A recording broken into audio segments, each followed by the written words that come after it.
Penguin Random House Audio presents The Association of Small Bombs by Karan Mahajan. Narrated by Neil Shah.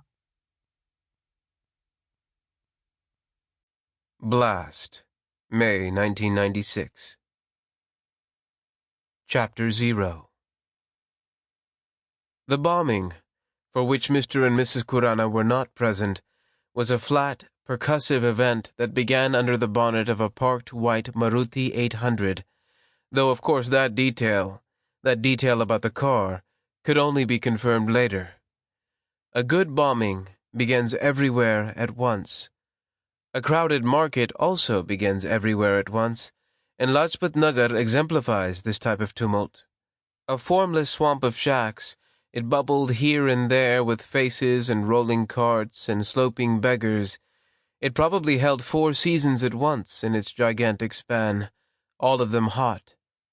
When you got from one end of the market to the other, the wooden carts with their shiny aluminum wheels had so rearranged themselves that the market you were in was technically no longer the market you had entered. A Heisenbergian nightmare of motion and ambiguity. So the truth of the matter is that no one really saw the parked car till it came apart in a dizzying flock of shards. Strange sights were reported. A blue fiberglass rooftop came uncorked from a shop and clattered down on a bus a few meters away. The bus braked, the rooftop slid forward, leaked a gorgeous stream of sand, and fell to the ground. The bus proceeded to crack it under its tires and keep going, its passengers dazed, even amused. In a great city, what happens in one part never perplexes the other parts. Back in the market, people collapsed, then got up, their hands pressed to their wounds, as if they had smashed eggs against their bodies in hypnotic agreement and were unsure about what to do with the runny, bloody yolk. Most startling of all, for the survivors and rescue workers both, was the realization that the main dusty square was rooted so firmly by 6 massive trees that had gone all but unnoticed in all those years, their shadows dingy with commerce, their branches cranked low with hanging wares, their droppings of mulberry collected and sold, until the bomb had loosened the green gums of the trees and sent down a shower of leaves, which Mr. Khurana kicked up on the ground as he tried to uncover the bodies of his 2 sons. But the leaves turned crisp, shards themselves, offered nothing. His sons were dead at a nearby hospital, and he had come too late. The 2 boys were the sum total of the Khurana's children, 11 and 13, eager to be sent out on errands, and on this particular day they had gone with a friend in an auto rickshaw to pick up the Khurana's old Onida color TV, consigned to the electrician for perhaps the 10th time. But when Mr. Khurana was asked by friends what the children were doing there, the boy with them having escaped with a fracture, he said, "They had gone to pick up my watch from the watchman." His wife didn't stop him, and in fact colluded in the lie. "All the watches were stopped," she said.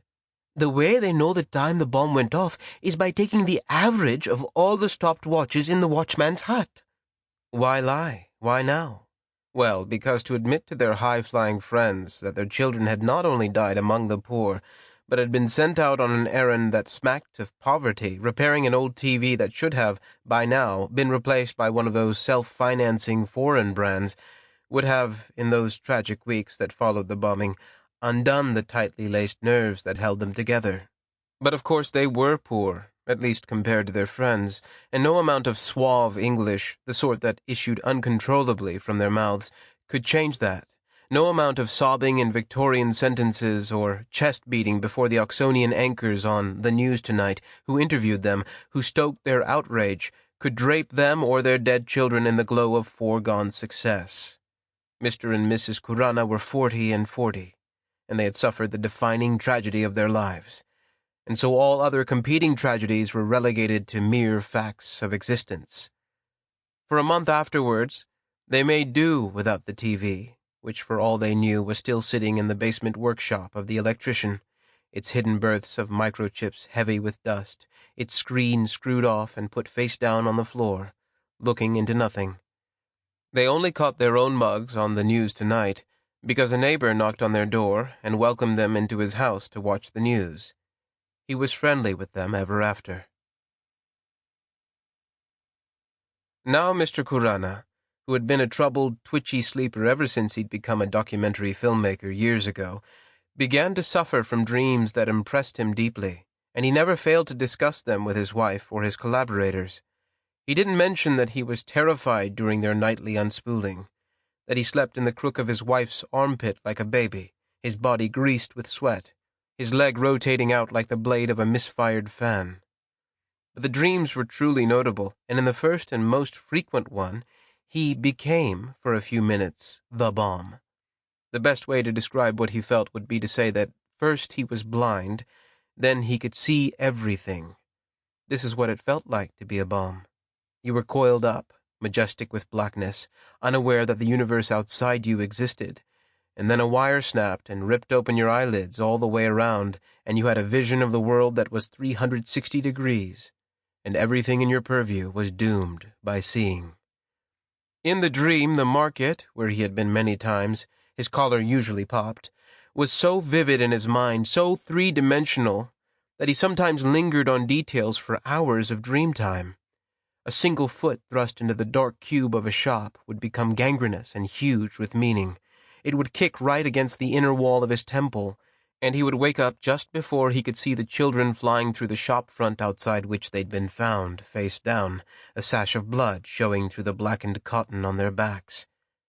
In the mornings he'd rouse Mrs. Kurana, and they'd make eerily passionate love, using more muscle than necessary, their insides lurid with lactic acid, and then both would stack their slack bodies against each other and cry, so that later in the evening, when Mrs. Kurana returned from her errands and began to unwrap the sheets from its bulge of bed, she'd notice two parallel lines of salt that marked where they had lain in the morning, shoulders soggy with tears.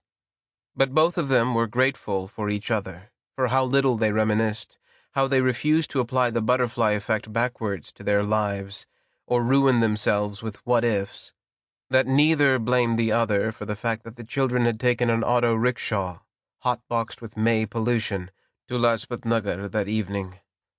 Why bother when the entire circuitry of their brains had been rewired to send up flares of grief? Why bother with talk? You lift a spoon from a claw of thick stew, and you weep. You wrap your hand around an armrest on a bus. Sometimes Deepa Kurana would ride to school with the children for the PTA, and it is as if the burning steel was riven from the earth only to remind you of the hotness at the core to which your children will be returned.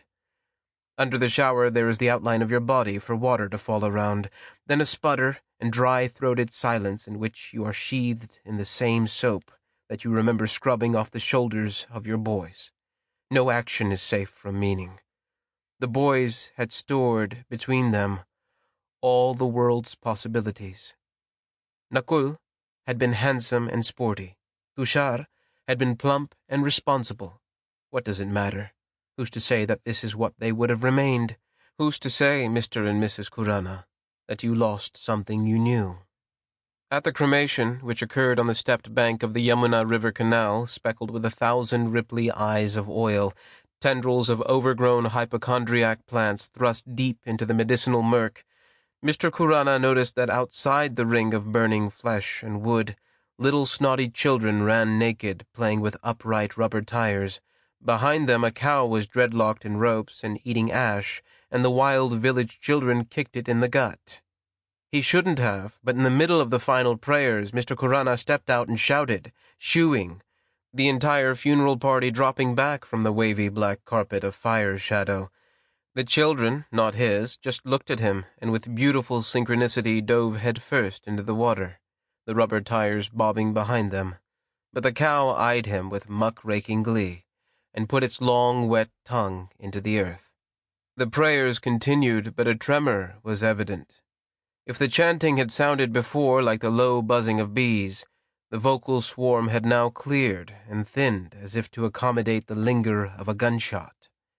The exhilaration of Mr. Kurana's grief gave way to the simple fact that he was a person, naked in his actions, and that as a person he was condemned to feel shame.